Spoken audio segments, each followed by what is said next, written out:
여러분 안녕하십니까? 개인의 자유와 리더의 책임성을 강조하는 김로벨 TV입니다. 그동안 제가 이제 디스토피아에 대한 영상을 여러 번 올렸습니다. 우울한 내용이라서 시청하시는 분들이 기분이 그렇게 썩 좋지 않으셨을 겁니다. 그렇지만 우리가 살아가다 보면 우리에게 항상 밝은 미래만 기다리고 있는 것은 아니죠. 어제보다 나은 오늘, 그리고 오늘보다 나은 내일을 맞기 위해서는 우리는 미래를 예견하고 개인의 자유와 행동을 억압하고 통제하는 디스토피아와 같은 사회의 출현을 막아야 할 겁니다. 그런 고민 끝에 디스토피아를 주제로 하는 책을 출간하였습니다. 많은 분들이 쉽고 또 재미있게 읽을 수 있도록 소설로 구성하였습니다. 제목은 윈스턴의 귀환 포스트 1984입니다. 그리고 지난 주말에 서점에 이제 출고되었습니다. 출판사는 동방의 손길이고요. 구상에서 기획, 그리고 집필, 그리고 제작까지 한 5년이 걸렸습니다. 정말 역작이라고 감히 제가 자부를 합니다. 여러분들에게 필독을 권하면서 이 책을 소개하는 영상을 올리고자 합니다. 이 책을 쓰게 된 배경에 대해서 말씀을 드리겠습니다. 한 10년 전서부터 저를 비롯해서 우리나라 사람들이 뭔가 모를 불안에 쫓기고 늘 불만에 차 있고 또 다른 사람들을 불신하며 살고 있는 모습을 보게 되었습니다. 저도 포함해서요. 여러분들도 아마 그런 걸 느끼셨을 겁니다. 불안도 벅찬데 거기에 불만과 불신까지 겹치니 그게 무슨 행복한 삶이겠습니까? 그래서 이런 삶을 사는 전례를 한번 생각해 보니까 이렇게 산다면 이게 디스토피아다. 그래서 이제 1984를 다시 이제 읽게 되었습니다. 그러니까 똑같아요, 우리의 삶하고. 주인공 윈스턴 스미스는 늘 감시 속에서 불안해하고 그리고 이제 빅브라더 체제에 대한 불만이 마음속에 가득하고 동료를 비롯한 모든 사람들을 불신하며 살고 있었습니다.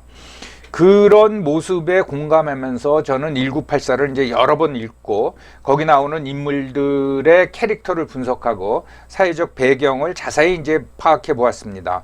영문 원서도 읽어 보았습니다. 결론은 기술과 문명의 급속한 발달이 지금 1984와 같은 사회로 가고 있다라는 결론을 내렸습니다. 스마트폰 배터리가 좀 90% 밑으로 내려가도 불안해지고 카톡이 안 와도 불안해지고 반대로 카톡이 너무 자주 오면 짜증나고 불만이고 상충되는 정보가 홍수처럼 쏟아지는 속에서 남의 말을 믿지 않게 되고 그런 심리가 우리 마음속에 자리 잡고 있었습니다. 이것이 바로 1984와는 어떤 형태가 다른 포스트 1984의 모습이로구나 라는 생각이 들었습니다. 그런 가운데 우리는 결코 행복한 삶을 살 수가 없을 겁니다. 그러면서 이제 제가 작품을 착상하면서 1984의 마지막 장면이 떠올랐습니다. 뭐냐면은 그거를 여기 이제 다시 소개해 드리도록 하겠습니다. 읽으신 분들은 기억이 날 거예요. 그는 햇빛 속을 걷는 기분으로, 여기서 그는 윈스턴 스미스죠. 그는 햇빛 속을 걷는 기분으로 하얀 타일이 깔린 복도를 걷고 있었다. 그때 무장한 간수가 뒤에서 나타났다. 그리고 그가 오랫동안 기다렸던 총알이 그의 머리에 박혔다. 그리고 좀 뛰고 투쟁은 끝이 났다. 그는 자신과의 투쟁에서 승리했다. 그는 빅브라더를 사랑했다. 이게 이제 애정부 사상경찰한테 끌려가가지고 고문을 받고 윈스턴 스미스가 다시 풀려났다가 재연행이 돼서 결국은 머리에 총알을 맞고 이제 처형되는 장면인데 이걸 두고 평론가들이 두 가지 해석을 합니다. 하나는 이거 진짜 죽었다 그런 거고 아니다 상상이다. 예. 물론 언젠간 처형당할 거지만 이건 상상이다. 라는 이제 두 가지 해석이 있는데 저는 상상이라고 이제 봤습니다. 상상이라고 봐가지고 윈스턴 스미스가 살아있다. 그래서 결국 이제 제 작품에서는 윈스턴 스미스를 빅브라더 체제에서 벗어나게 다른 말로 하면은 이제 탈출하게 만듭니다. 그래서 긴 여정을 경험을 하지요. 그러면 1984와 포스트 1984는 무슨 차이가 있느냐 하면은 디지털 시대가 전개가 되면서 특히 정치학자들이 이 디지털이야말로 대중들의 의견을 즉발적으로 표현할 수 있고 접수할 수 있기 때문에 이게 바로 민주주의의 획기적인 발전이 올 것이다. 이제 그런 지금 우리 현재 스마트폰으로 그 여론조사하거나 의견을 표시하거나 그런 게 많지 않습니까? 이제 그런 기대를 가지고 있었는데 조금 지나고 나니까 아니다. 이게 엄청난 감시 수단이다. 우리의 동선이 다 파악되고 그렇지 않느냐. 그래서 디지털 토탈리테리아니즘, 오히려 디지털의 발전이 디지털 전체주의를 가져올 것이다 라는 의견이 대두됐습니다. 저는 후자입니다. 디지털 토탈리테리아니즘이 오고 있다는 거죠.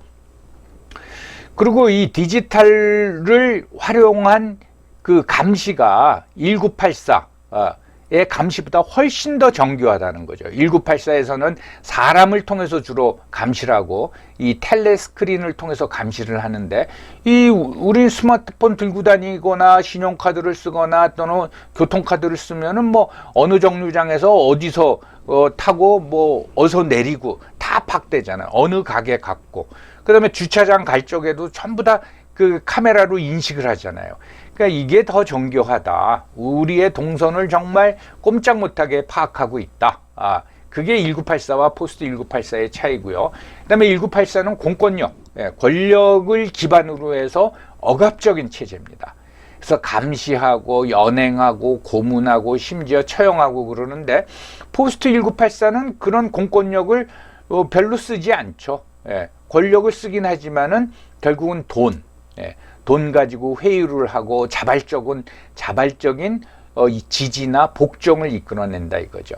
그러면서 이 디지털이 발달한 나라는 풍요, 그러면서 우리의 욕망을 무한대로 팽창시키는 어떤 탐욕의 시대다라고 말씀드리겠습니다. 작품 구성을 간단히 설명드리면요, 3부로 되어 있습니다. 1부가 미래의 과거, 과거. 이건 주로 이제 윈스턴 스미스가 그 빅브라더 체제를 빠져나와 가지고 긴 여정을 겪은 후에 어떤 자유가 보장되는 나라로 갑니다. 그 과정을 보면은 in power, they rule. 여기서 they는 3인칭 복수지만은 어떤 지배 세력을 얘기를 합니다. 어느 국가의 지배 세력. 그 지배 세력이 지배를 하는데 파워, 권력을 가지고 지배한다 이거죠. 아직도 그런 나라가 많이 있죠. 그 다음에 이제 과거의 현재. 여기서부터는 우리나라를 배경으로 합니다. 그걸 봤더니 파워만 사용하지 않고 머니까지도 사용하더라 이거죠. 그래서 in power and money they rule. 지배 세력이 머니까지도 사용해 가지고 지배하더라 이겁니다.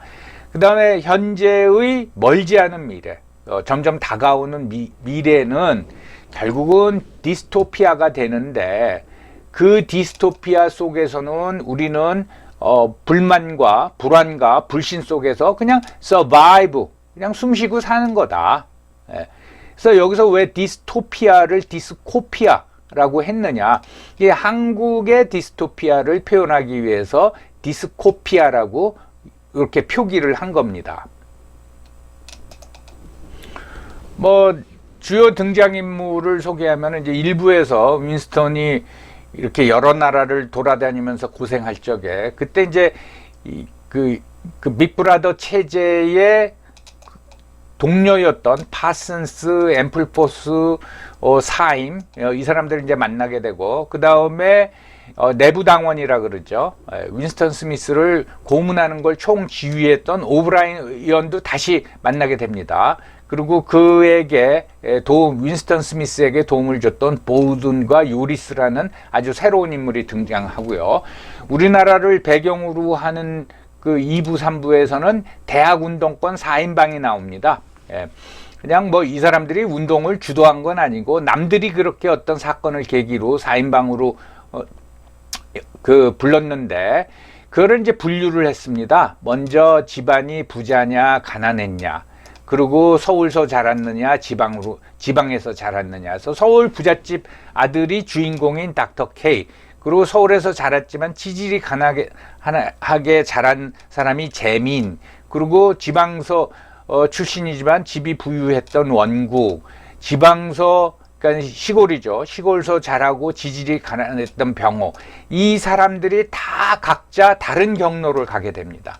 그래서 대학 졸업하고 뭐 한 30년 후의 모습이 어떻게 나타난가가 거기 이제 묘사되고 있습니다. 그래서 여기에 나오는 제가 이제 상정을 한 주요 인물 닥터 K, 재민, 병호, 원국은 사실 모델이 있습니다. 예, 뭐 그 사람들을 그대로 서술하진 않았지만 모델을 가지고 요건 찾아낸 거고요. 결론은 10년 후에 한국 사회를 사회는 어떤 모습이냐, 이거를 이제 예견을 하고 조금 비관적 디스토피아라고 했으니까 이건 막아야 된다. 예, 그런 이제 메시지를 전하려고 했던 겁니다. 여러분, 디스토피아가 온다고 뭐 우리나라가 북한처럼 폭망하거나 그런 게 아닙니다. 그러면 디스토피아란 무엇이냐를 소개하면서 헉슬리의 멋진 신세계를 말씀드리지 않았습니까? 그건 풍요롭습니다. 예. 그리고 또 이 쾌락을 무한정 보장해 주죠. 하지만 그게 진정한 자아는 아니라는 거죠. 그래서 언제든지 감시와 통제가 가능하고, 그래서 개인의 자유를 억압할 수 있고, 그러면서 그 속에서 우리는 자아를 실종한 채 산다라는 거죠. 그거는 뭡니까? meaningless life, 의미가 없는 삶이라는 거죠. 개인 모두가 그런 의미가 없는 삶, 그 속에서 뭔가 불안하고 불만이 많고 또 남을 불신하게 된다면은 그거는 진정한 삶이 아니고 그게 바로 디스토피아라는 겁니다. 그런 메시지를 전달하기 위해서 이 작품을 썼고요. 그 다음에 이제 또 하나는 아무리 풍요롭고 그런 그 뭘 먹을 수 있고 그런 그 자유가 보장된다 하더라도 국가 권력이 언제든지 우리를 감시할 수 있고 통제할 수 있고 돈으로 회유하고, 예, 그렇게 된다면은 그거는 오히려 공포라는 거죠. 우리가 늘 감시당한다는 건 공포고, 그러면 결국은 좌절 속에서 갈 수밖에 없다라는 겁니다. 예. 여러분들 이건 말씀드린 대로 뭐 제가 제 책을 평하는 게 이상하지만 굉장히 이제 역작이고요. 이거 뭐 책 선전하냐 그렇게 생각하실지 모르지만 이게 제 유튜브고 제 작품이니까 뭐 선전이라 할까 홍보라 할까 이제 소개를 해봤습니다. 자, 여러분들한테 필독을 권합니다. 예, 감사합니다.